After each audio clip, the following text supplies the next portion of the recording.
Bueno, muy buenas. Acá nos vemos pues con el problemas que tratan sobre el movimiento circular uniforme. Para esta situación tenemos tres piñones que están configurados de esta manera como indica la figura. Nos piden entonces que si el piñón de menor radio gira a razón de 28 vueltas por segundo y el segundo y el perdón y si el piñón de mayor radio da 7 vueltas por segundo. La pregunta es cuál es el número de vueltas que realiza el piñón mediano, o sea, y cuánto mide el radio del piñón más grande, o sea, este.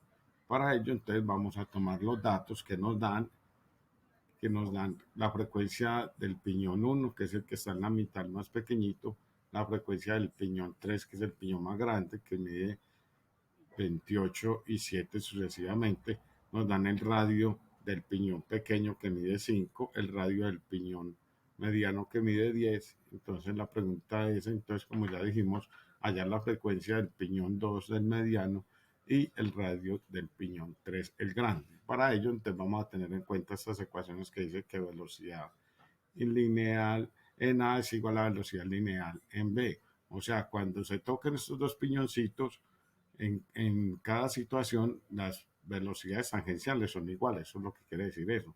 Y se cumple que la frecuencia de A tiene que ser, la frecuencia de A por el radio de A tiene que ser igual a la frecuencia de B por el radio de B. Supóngase que A y B son el piñón pequeño y el más grande.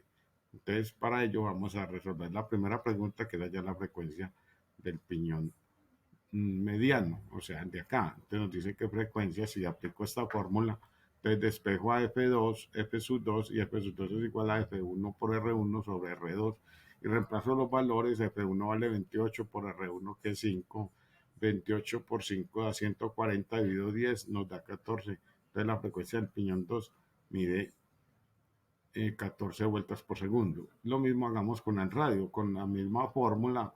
Ahora digo frecuencia 3 por radio 3 o frecuencia F sub 3 por R sub 3 tiene que ser igual a F1 por R sub 1.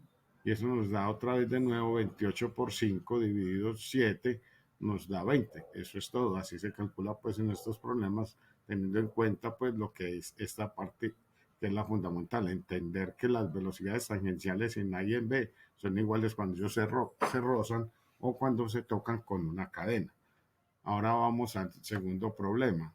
El segundo problema nos dice que un auto recorre una pista de 10 metros de radio y da 108 vueltas cada 12 segundos. Calcula el periodo, frecuencia, velocidad.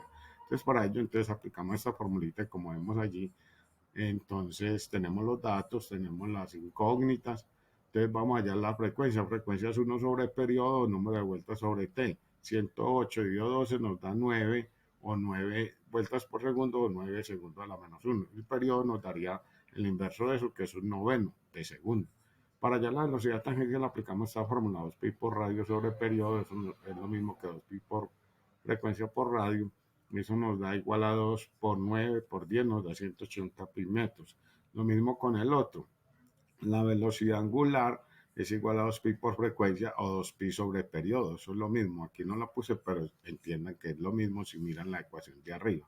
Entonces nos queda que sería 2pi por 9, que es la frecuencia, como ya la calculamos en esta parte de arriba, entonces nos queda 18 pi radians por segundo. Así se lee esto. Y por último vamos allá la aceleración centrípeta. La aceleración centrípeta es 4 pi al cuadrado sobre t al cuadrado, que es el periodo por el radio, o velocidad al cuadrado sobre radio, o también se puede utilizar velocidad angular al cuadrado por radio, que es lo mismo que 18 por pi al cuadrado, todo eso al cuadrado por 10, eso nos da 3240 pi cuadrados metros por segundo al cuadrado. Así se resuelven pues, este tipo de problemas. Ahí como vieron encontramos la frecuencia, la velocidad tangencial, la velocidad angular y la aceleración centrípeta. Allí estaban las incógnitas, estaban los datos conocidos, pues pudimos reemplazar rápidamente y encontrar sus valores.